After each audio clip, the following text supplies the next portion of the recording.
Welcome to Lunch with the Lord. I'm Pastor Mark. We're in Judges chapter 1. We're continuing in verse 26 this lesson. But before we begin, Jeremiah 15:16, Thy words were found, and I did eat them, and thy word was unto me the joy and the rejoicing of my heart. Now, we're continuing on in this story about this man who leaves Luz or Bethel. And the Israelites, well, the children of Joseph, they spare his life and he leaves the city. So let's continue in verse 26. And it says, And the man went into the land of the Hittites and built a city and called the name thereof Luz, which is the name thereof unto this day. Now, some commentators think that the man was given the option of either converting to Judaism or completely leaving the area. Basically, they said, show us the entrance of the city, we'll spare your life. And if you want, you can stay with us, but you have to become a Jew, or you just have to leave the promised land totally. Now, whether he was or not is not known.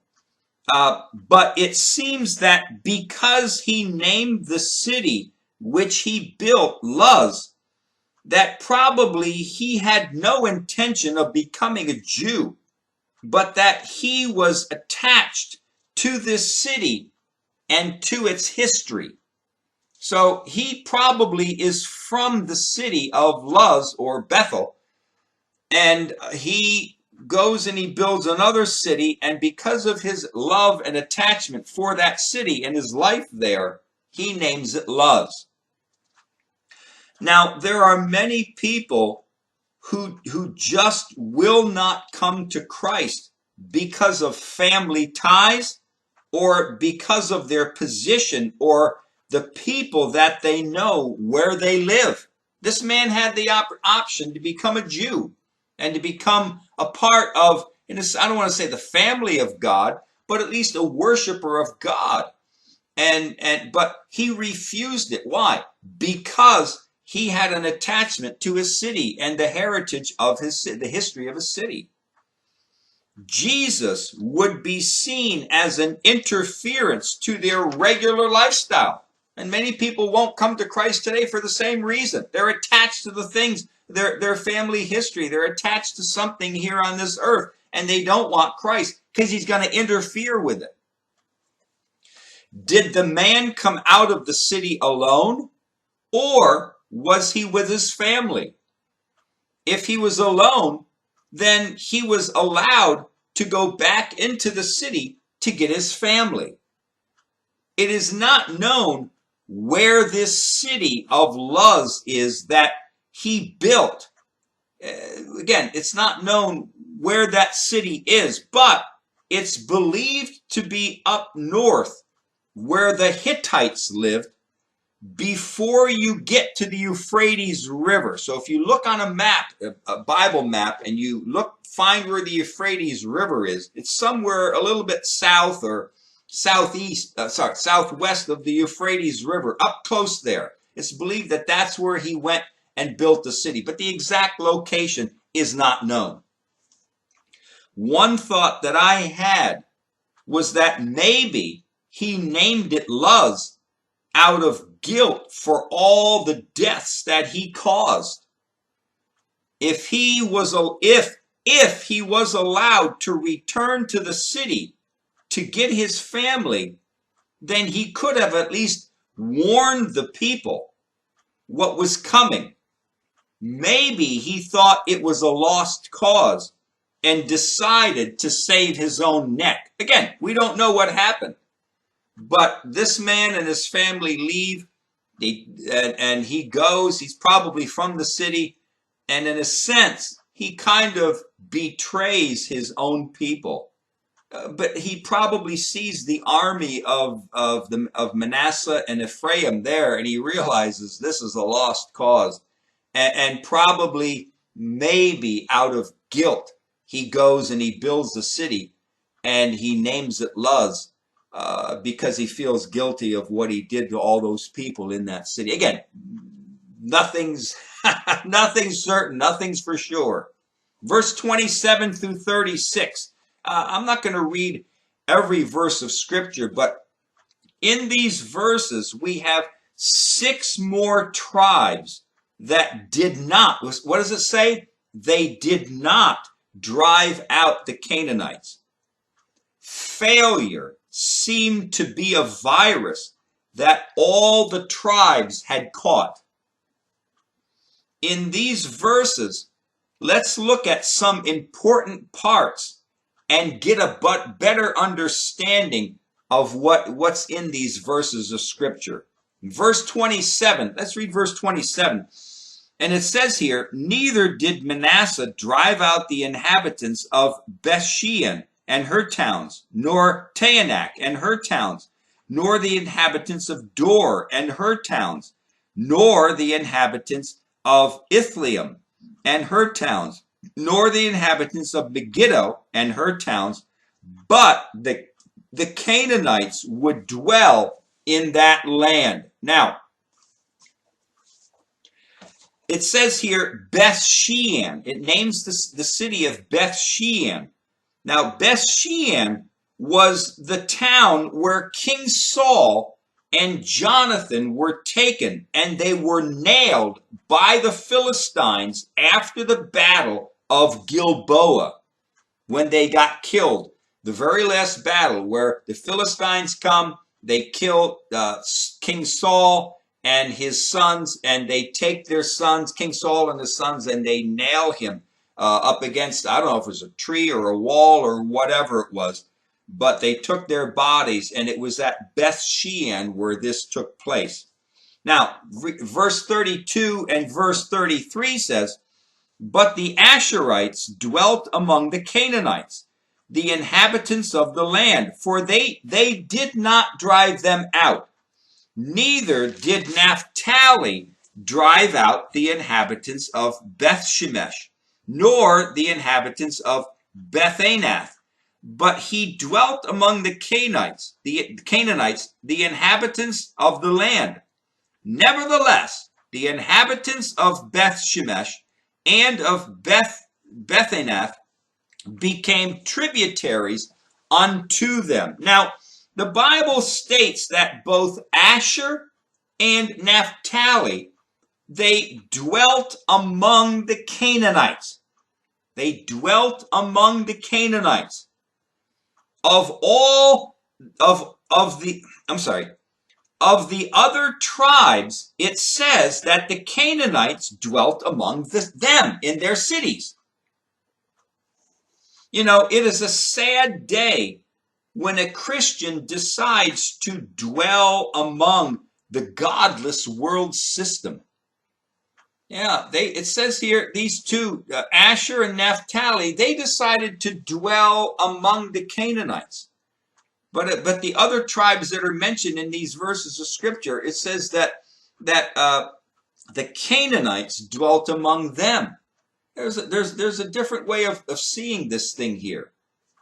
And then verses 34 and 35, it says, and the Amorites forced the children of Dan into the mountain, for they would not suffer them to come down to the valley. But the Amorites would dwell in Mount Heres and Aijalon and in Shaalbim. Yet the hand of the house of Joseph prevailed, so they became tributaries. Now, the tribe of Dan got the worst deal of all. Not only were they not able to chase out the Amorites, but the Amorites chased them up to the mountains. They weren't even able to make the Amorites pay tribute to them.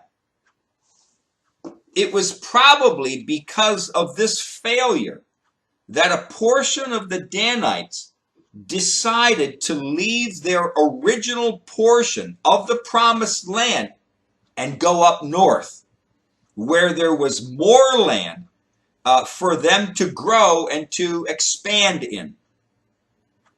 because their land was in between Judah's and Ephraim's, and also that now they weren't allowed to live in the plains because of the Amorites, the Danites felt confined and just wanted to leave the area completely. In Joshua chapter 19, let's read Joshua chapter 19 and verse 47. Joshua 19:47 says, "And the coast of the children of Dan went out too little for them. Therefore the children of Dan went up to fight against Leshem, and took it, and smote it with the edge of the sword, and possessed it, and dwelt therein, and called Leshem," what? They called it Dan, after the name of Dan, their father. So this verse is described in Judges chapters 18, verse 2 and verse 7. Leshem, if you see the word Leshem, it's the same name as Laish. So Leshem and Laish are the same city. It's the same city or area, territory that's being called. So what you see in Joshua 19:47, you'll see the same thing, the full view of it in Judges chapter 18. But what the Danites, listen, what the Danites could not do, the Ephraimites did. By subduing the Amorites and making them pay tribute to them. But why the Danites didn't ask for help, or why Ephraim didn't offer help to Dan, is not known. The Ephraimites ended up getting tribute money that should have been Dan's tribute money. As we finish chapter 1, the children of Israel did not do their proper duty by removing the Canaanites from their land. Now, some reasons are this. Number one, they became lazy and lacked courage. Instead of trusting God, they looked at the power of their enemy.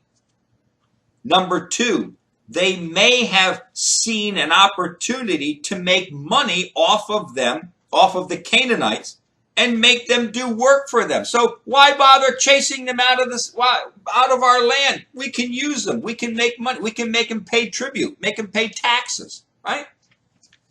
Number three, they definitely didn't have the fear of the Canaanites' idols as they should have had.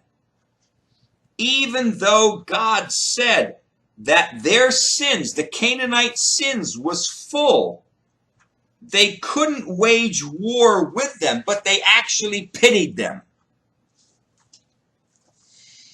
They let them live among them, and they worshiped their own gods. And there would be no danger of war and death anymore. So again, another reason why they didn't drive them out is because they got used to them and they started worshiping their gods. I mean, they're friends now. They're part of the community. Number four, it was unbelief that kept them out of Canaan for 40 years. 40 years earlier, it was unbelief that kept the children of Israel out of going into the promised land. And it is also unbelief in God's power and in God's promises that is keeping them from taking possession of all the land that God has given to them. God promised them certain areas of land, and they could have taken it. God gave them the promise, and if they would have trusted God, they could have driven out the Canaanites, but they didn't trust God. They had unbelief towards God, and they didn't do it. Because of their unbelief, they are headed for many years of suffering and a heartache because of God's dealing with them. Yeah, because they let the